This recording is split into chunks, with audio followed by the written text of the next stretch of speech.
interesante en este tema del burocratismo y también relacionado con el tema de la corrupción. It is interesting to see the lessons that were learned in Cuba when the 10 million tons gold for the sugar harvest of 1970 was not achieved. This in relation with the topic of bureaucratic deviation and also related with the topic of the corruption. When an entire country has arranged for production to meet a goal, and that goal is not met, the problem is huge. Fidel has the courage to recognize the failure and self-critically analyze the situation, and said that one of the lessons learned was precisely that all cannot be centrally administrated. And even less so, said Fidel, in an underdeveloped country. I will read you exactly what said Fidel 2 months after the 26 July 1970. The revolutionary process itself has shown the problem caused by bureaucratic and also by administrative methods.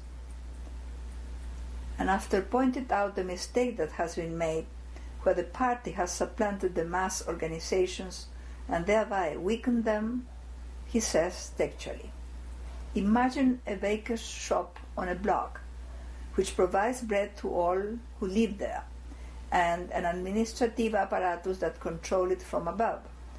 How does it control it? How could the people not care how the bakery operates? How could they not care whether an administrator is good or bad? How could they not care if people there have privilege or not, if there was negligence or not, insensitivity or not? How could they not care about how is delivered its services? How could they not care about the hygienic problems there? And how could they not care about the production problems?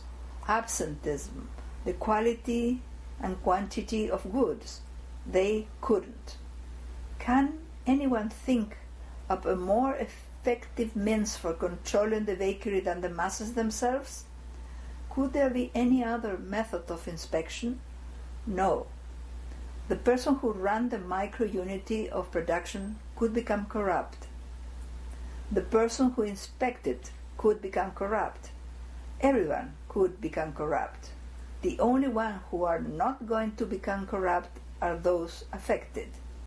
Those words were said in 1970. Have you seen how valid they are today, 30 years, or really 40 years later? These ideas were incorporated into the Constitution of the Republic in 1976, and there a whole system was created that was quite decentralized, in which the municipalities received an adequate amount of resources so they could make decisions. And the whole system of delegation was set up where it is the citizens who elect the delegates. This system, which seems very interesting, was put into practice for the first time in a pilot experience in Matanzas. Later, after being in practice some years, it was seen that it was necessary to create even smaller spaces that were called popular councils. This system of delegation was a very creative system, but unfortunately became bureaucratic. The initial creativity was lost, and a very serious problem arose. After some years, when large economical problems arose in Cuba with the loss of the socialist market, very little could be decided. Already we were saying that the taking of decision is fundamental to participation. Problems could not be resolved. Some people began to get tired because they had meetings but nothing was resolved. Nevertheless, I believe one needs to understand the historical circumstances and not reject the idea because of these specific problems. At the time, when there were more possibilities, more creativity and less bureaucracy, such as the pilot experience in Matanzas, the system functions very well. Lo importante entonces es que lección de Cuba. What lessons can we learn from what happened in Cuba? That not everything can be centralized. that all decisions cannot be made at the top. On the contrary, the more decentralization, the more possibility there is for people to control, participate, and struggle against corruption. Cuban experience and other historical experiences has convinced us that decentralization is the best weapon for combating bureaucracy, since it brings governments closer to the people and allows the people to exercise social control over the state apparatus. It is for this reason that I share Marx's viewpoint that everything that can be decentralized should be decentralized. It is interesting to reread the Civil War in France. In that text, we can find Marx's viewpoint about the Paris Commune. We can read in that book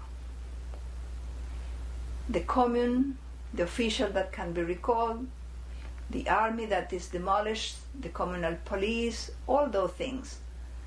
But one doesn't notice that Marx says the old centralized government has to be destroyed. The word centralized is fundamental. It is known that the state apparatus has to be destroyed, but we do not focus on the destruction of the centralized state inherited from the past. He wrote, the all centralized government would have to give way, as in the province also, to self-governments of the producers, the workers. And the decentralization at the province level has to go even lower, to all regional levels of organization. But Marx, in proposing that there should be many communes, does not say that the central state must be eliminated. A centralized state that articulates the different levels, therefore, is needed. He writes, the few but important functions that would be left to a central government would not be eliminated, as some have said, falsifying the truth. It is not a question of destroying the unity of the nation, but on the contrary, of organizing it through communal governments, converting it into reality. The unity of the nation turns into a reality. Why? Because when that state which has power over the people is destroyed, it generally allows unity to be established.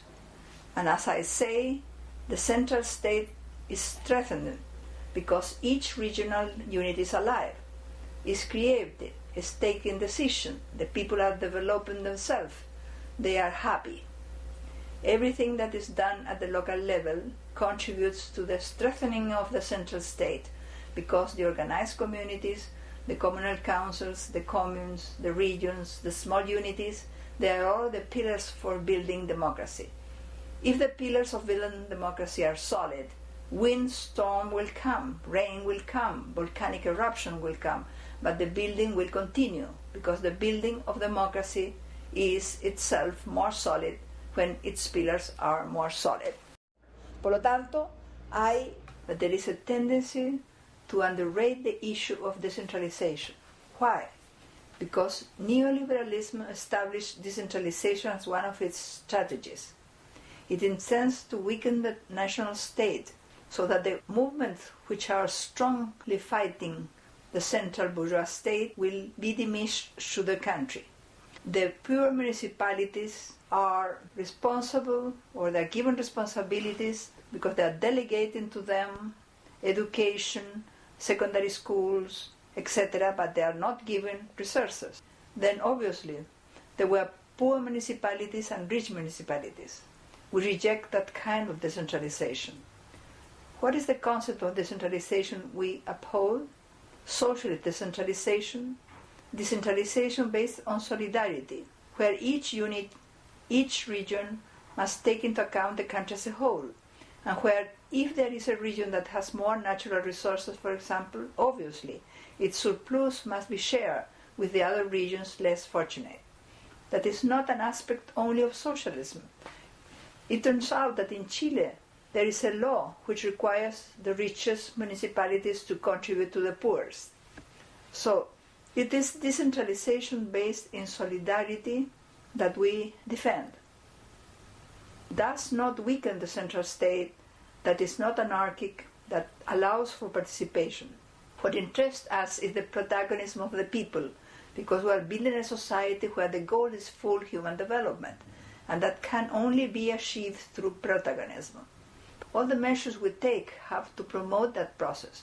It is for that reason I believe we must defend the term decentralization. At times we abandon terms because the right uses them. For example, we were not using the term democracy. Shafik Handel says that when the revolutionaries spoke about democracy, the word was associated with the social democrats, and we were the revolutionaries. We must reclaim the flag of democracy for ourselves, because in reality, we, the revolutionary, are the most democratic of all. The same thing can happen with decentralization. We cannot abandon this word just because the neoliberal use it. We have to take it over and give it the true meaning of socialist decentralization.